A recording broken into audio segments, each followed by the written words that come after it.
하이델베르크 교리문답 16번째 시간입니다. 예전 유럽 개혁교회에서는 한 달에 한 2번 정도는 오후 예배 때 꼭 교리 설교를 했었다고 합니다. 왜냐하면 각종 이단 사상이나 자의적인 성경 해석을 막기 위해 그렇게 하였습니다. 그런 부분에서 우리 구미 상무교회는 새가족 교육도 사도신경으로 5주간 진행하고 있고, 이렇게 하이델베르크 요리문답으로 오후 찬양 예배를 드리고 있기에 건강한 교회, 말씀이 튼튼한 교회일 줄 믿습니다. 제가 지난번 이신칭이라는 제목으로 하이델베르크 교리문답 설교를 할 때 문답을 다 읽어보실 것을 권면드렸었는데, 혹시 읽어보셨나요?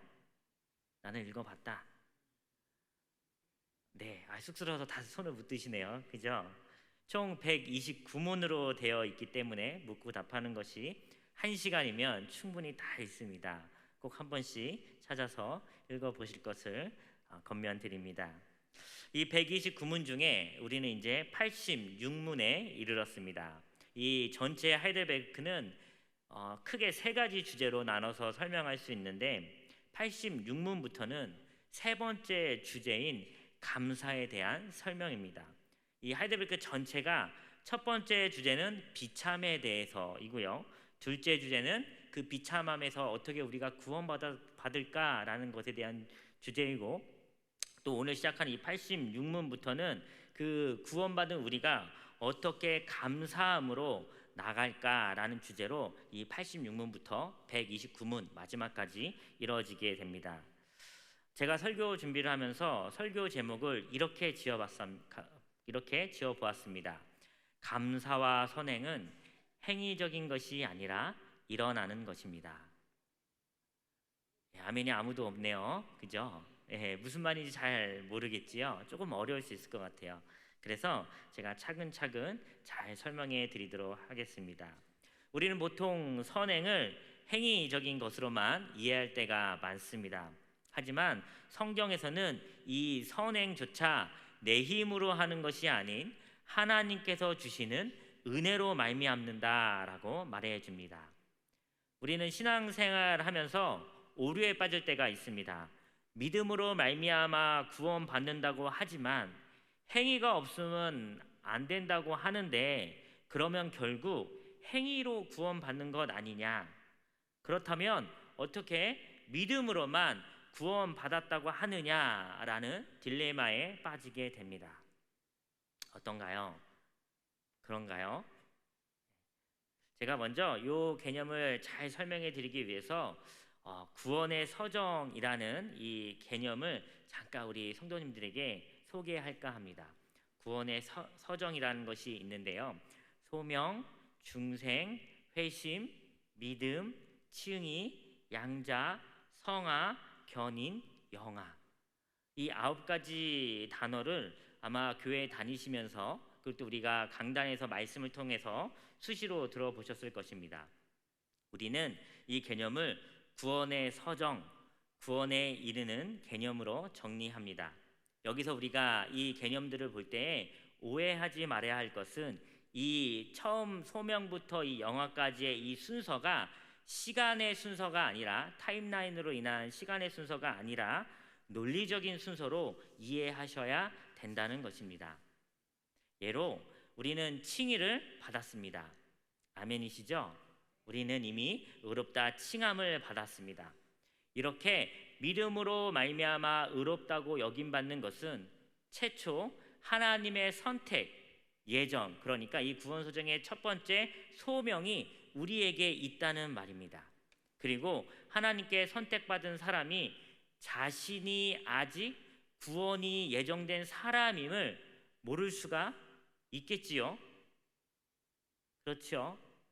구원받을 사람이지만 아직 그 사람은 자신이 구원받을 사람인지 모를 수 있어요. 그 사람은 현재 이 교회 안에 들어오지 않고 옛사람의 모습으로 그대로 살고 있을 것입니다. 하지만 이 사람은 하나님께 구원이 선택된 사람, 소명받은 사람입니다. 이 소명받은 이 사람, 이 택자라고 하는데, 이 택자가 자신이 하나님께 그 구원이 선택받은 사람이라는 것을 어떻게 알 수 있을까요? 어떻게 알 수 있을까요? 들려지는 말씀을 통해, 예배를 통해 자신이 비참한 존재요, 구원이 필요한 성도라는 것을, 죄인 중에 죄인이라는 것을 예배로 말미암아, 하나님의 말씀으로 말미암아 알게 됩니다. 우리는 이렇게 스스로가 그것을 알게 되는 그 순간을 무엇이라고 하냐면 회심했다라고 합니다. 회심한 사람은 당연히 중생한 사람입니다. 그렇다면 또 중생이란 무엇일까요? 중생, 거듭남을 말합니다. 어머니의 태에서 한번 태어나고 다시 성령으로 다시 태어난 사람을 중생하였다고 합니다. 마찬가지로 자신이 중생한 그리스도인이라는 그것을 아는 그 감격적인 순간을, 내가 중생한 그리스도인이구나라는 것을 아는 그 감격적인 순간을 우리 마찬가지로 회심했다라고 표현합니다. 그렇다면 제가 우리 성도님들에게 물어보겠습니다. 내가 중생한 그리스도인이요, 하나님께 선택받은 구원이 예정된 성도이신지 이렇게 물어보면 알 수 있습니다. 옆에 사람한테 한번 물어볼까요? 회심하셨습니까? 네, 답은 듣지 않으셔도 돼요.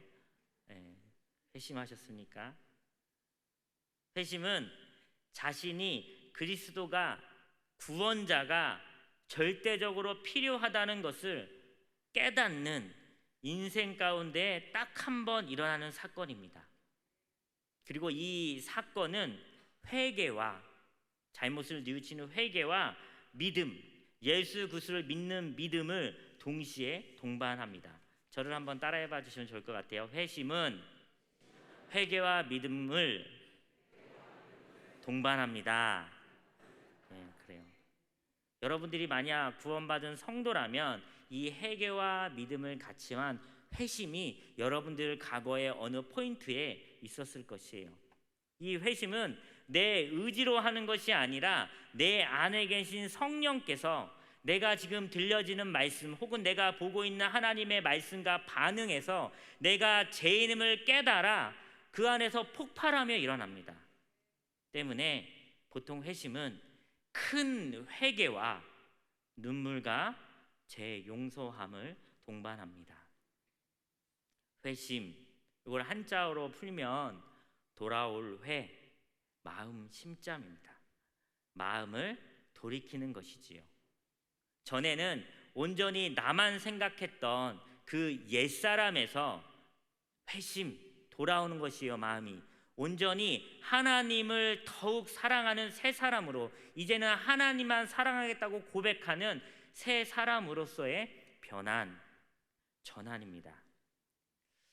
우리 구미상모교회는 지난주에 미취학부와 또 며칠 전에 치학부 여름 성경학교가 열정적으로 진행되었습니다. 이제 중등부, 고등부 여호수가 남았지요. 저는 우리 교회의 다음 세대들이 이번 여름 성경학교와 수련회 기간을 통해 이 하나님의 놀라운 회심의 역사가 그들의 마음 가운데 성령님으로 말미암아 폭발적으로 일어나기를 주님의 이름으로 소원합니다. 때로는 이렇게 폭발적으로 일어나기도 하지만 이 회심은 믿음의 역사 가운데 잔잔하게 일어나기도 합니다. 하지만 결국은 내 안에 계신 성령님과 또 내가 말씀 들음 혹은 말씀을 읽음을 통해서 일어나게 됩니다. 혹시 우리 성도님들의 가족 중에 아직 믿지 아니한 가족이 있을까요? 제가 잠깐 말씀 한 구절을 찾아 우리 같이 한번 읽어보도록 하겠습니다. 디모데전서 5장 8절인데요. 우리 같이 한번 화면을 통해 읽어보도록 하겠습니다. 시작. 누구든지 자기 친족, 특히 자기 가족을 돌보지 아니하면 믿음을 배반한 자요 불신자보다 더 악한 자니라. 아멘. 이 구절은 여러분들의 가족들을 믿음의 자리로 초대하라는 말씀이지요. 하나님께서 이미 택하셨다면 말씀 듣는 자리를 통해 회심하고 성령께서 역동적으로 그 안에서 역사하셔서 우리 아직 믿지 않는 가족이 거듭남을 경험하고 중생하여 회심하게 될 줄 믿습니다. 자, 이제 이런 회심을 경험하시고 칭의받은 우리 성도님들에게 한번 이 구원의 서정표를 함께 보시면서 제가 한번 물어보겠습니다. 이 표 안에 있는 이 9가지 단어 중에 우리 성도님들은 어디에 계신 것 같습니까? 나는 어디쯤 위치해 있나? 사실 이 질문이 잘못된 질문이에요. 근데 한번 고민해 보세요. 소명, 중생, 회심, 믿음, 칭의를 지나 우리는 하나님의 자녀, 양자됨을 얻었습니다. 그렇다면 우리는 지금 이 신앙 인생에 있어서 어디에 있을까요? 예, 감사합니다. 여기 누가 크게 성화라고 표현해 주셨네요. 감사해요. 바로 성화입니다. 영화, 맨 끝에 있는 이 영화는 우리의 개인적 종말이나 예수 그리스도의 재림, 그런 우주적 종말이 있을 때 우리 온 성도들에게 일어나는 일입니다. 하지만 이 영화가 있기 전에는 우리는 계속 성화의 삶을 살아가게 됩니다. 이 성화의 삶을 살아갈 때 우리가 이 아름다운 그리고 이 거룩한 성화의 삶을 살아갈 때에 하나님께서 인내하시고 견디시면서 그 구원의 약속에 근거하여 원성규 네가 죄를 짓지만 또 다시 회개할 것을 내가 믿으며 너의 구원을 유지시켜 주겠다라는 것이 견인입니다. 하나님께서 약속에 근거하여 원성규라는 죄인의 구원을 계속적으로 견디시고 인내하시는 것이지요. 견인되어 성화의 삶을 살아가는 성도 여러분, 이 성도의 삶이 이 하이델베르크 요리응답의 3부 주제인 감사가 되는 것입니다. 우리 86문 같이 한번 제가 묻고 우리 성도님들이 한번 대답해 보도록 하겠습니다. 86문입니다. 우리의 공로가 조금도 없이 그리스도로 말미암아 오직 은혜로 우리의 죄와 비참함으로부터 구원을 받았는데 우리는 왜 또한 선행을 해야 합니까? 그리스도께서 그의 보혈로 우리를 구속하셨을 뿐 아니라 그의 성령으로 우리를 새롭게 하여 그의 형상을 닮게 하시기 때문입니다. 여기까지만 읽어볼게요. 제가 앞에서 이야기한 것처럼 1부 주제는 우리의 비참함, 즉 구원받지 못할 죄인임에 대해 설명해 줍니다. 그리고 2부 주제는 그 비참한 죄인이 참된 믿음을 통해 구원받음을 설명해 줍니다. 이때 비참한 죄인은 오직 예수 그리스도의 은혜로 말미암아 의롭다 칭함받고 구원받게 됩니다. 우리 다 그런 의롭다 칭함받은 구원받은 성도이지요. 구원을 이미 받았습니다. 이미 이렇게 따놓은 이 구원을 이미 존재하고 있는데 우리가 더 선행을 해야 될 필요가 있을까요? 안 하면 지옥 갑니까? 이미 우리가 구원을 받았는데 그리고 우리가 과거와 현재와 미래에 지을 모든 죄가 다 씻김 받았는데 우리가 선행을 실천할 필요가 있을까요? 자, 다시 한번 오늘의 설교 제목을 읽어보길 원합니다. 주보가 있으시면 주보를 보셔야 되고 감사하게 화면에 나오는데 우리 화면을 통해서 같이 한번 저를 따라서 제가 먼저 읽어볼게요. 감사와 선행은 행위적인 것이 아니라 일어나는 것입니다. 네, 이제 이 설교 제목이 조금 이해가 되시나요?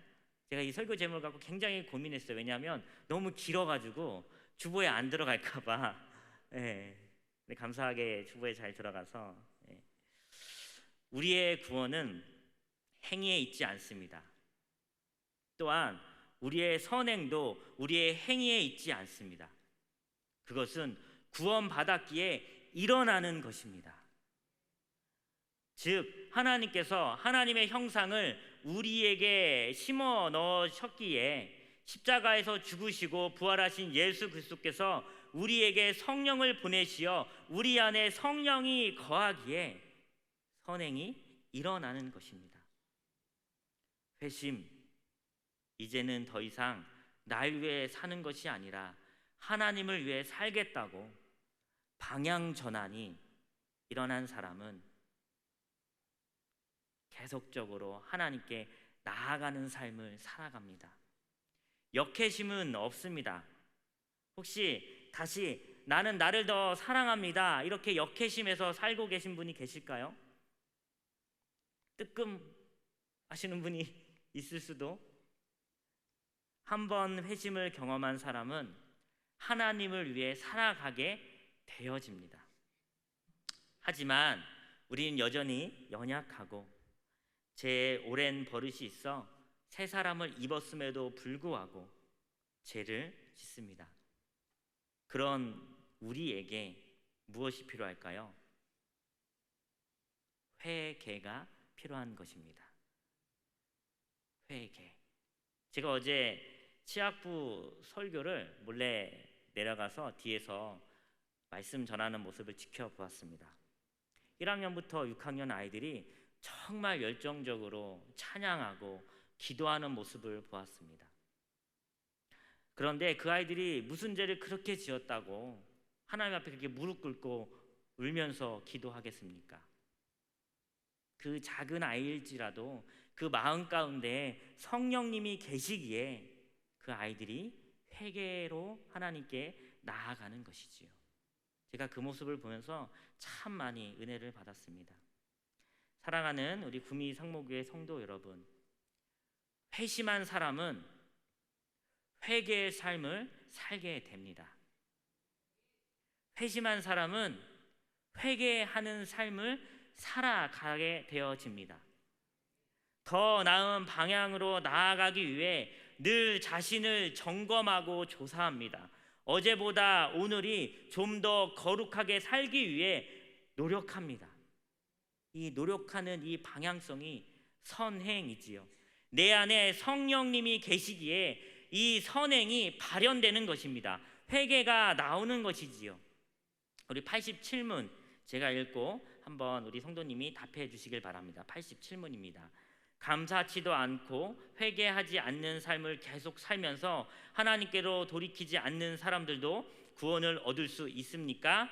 결코 구원을 받을 수 없습니다. 성경은 음란한 자, 우상 숭배자, 간음하는 자, 도둑질하는 자, 탐욕을 부리는 자, 술 취하는 자, 욕하는 자, 강도질하는 자나 그와 같은 죄인들은 하나님 나라를 유업으로 받지 못한다고 말씀합니다. 감사도 없고 회개도 없는, 그리고 선행이 없는 이들이 구원을 받을 수 있습니까? 하이델베르크 요리응답에서 명확하고 정확하게 말합니다. 그와 같은 죄인들은 하나님의 나라를 유업으로 받지 못한다. 사랑하는 우리 구미 상목교회 성도 여러분, 우리 성도님들은 다 회심한 성도인 줄 믿습니다. 때문에 늘 회개하며 내 안에 계신 성령님을 의지하여 늘 기도의 자리, 예배의 자리로 나아가셔서 선행을 일으키시는 우리 모든 성도님들 되시기를 주님의 이름으로 소원합니다. 우리 91문도 한번 읽고 답해 보도록 하겠습니다. 그렇다면 이 선행이 무엇인지, 자 91문 제가 한번 물어보겠습니다. 그런데 선행이란 무엇입니까? 참된 믿음으로 하나님의 율법을 따라서 그리고 그의 영광을 위하여 행한 것만을 선행이라 하며, 우리 자신의 생각이나 사람의 계명에 근거한 것은 선행이 아닙니다. 네, 무엇이 선행이고 무엇이 선행이 아닌지 91문에서 말해주지요. 먼저 선행은 참된 믿음으로 하나님의 율법, 그러니까 하나님의 말씀을 따라서 그의 영광을 위하여 행하는 것이 선행이다 라고 하고요. 선행이 아니라는 것은 무엇이냐면 우리 자신의 생각이나 사람의 계명에 근거한 것은 선행이 아니다라는 것입니다. 세상의 선행과 우리 성도의 선행은 다릅니다. 세상 사람들이 기부도 많이 하고 어려운 사람들도 그들 역시도 돕습니다. 하지만 그 안에 성령님이 안 계시면 하나님 나라에서는 그것은 선행이 아닙니다. 그런데 교회에서도 마찬가지예요. 자기 의를 드러내기 위해서 선심을 쓰는 것 선행이 아닙니다. 자기를 알아주기 위해 큰 헌금을 내는 것 하나님께 바치는 헌금도 아니지요. 교회에서의 선행은 무엇입니까? 내 뜻대로가 아닌 하나님의 뜻대로 하나님이 기뻐하시는 행동을 하는 것이지요. 하나님의 영광을 드러내는 것이 선행입니다. 봉사의 자리에서 성심으로 섬기시는 우리 여러 성도님들이 있으신 줄 압니다. 방송실에서 혹은 교사로 혹은 예배 안내로 혹은 새가족 양육교사로 또 태양벽 콘크리트 위에 주차장에서 뜨거운 열기가 가득한 식당에서 또 제가 언급하지 않은 곳곳에서 봉사하시는 많은 분들이 있습니다. 이 모두가 하나님의 영광을 위해 나아가는 것인 줄 믿습니다. 말씀을 정리하도록 하겠습니다.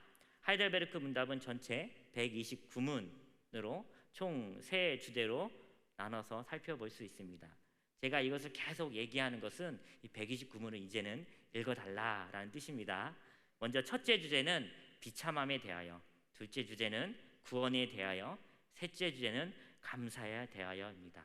오늘 한 것이 이 감사에 대하여의 첫 번째 포문이지요. 비참한 가운데서 구원받은 성도는 하나님께 감사의 삶으로 나아가야 합니다. 이는 바로 성화의 삶입니다. 성화의 삶을 살아갈 때 우리는 선행을 합니다. 왜냐하면 회심을 통해 우리의 삶의 목적과 방향성이 나에게서 하나님으로 바뀌었기 때문입니다. 다음 하이델베르크 요리문답 시간부터는 몇 주간 십계명을 다루고 그 이후로는 주기도문을 다루게 됩니다. 왜 이렇게 진행되는지 궁금하시지요?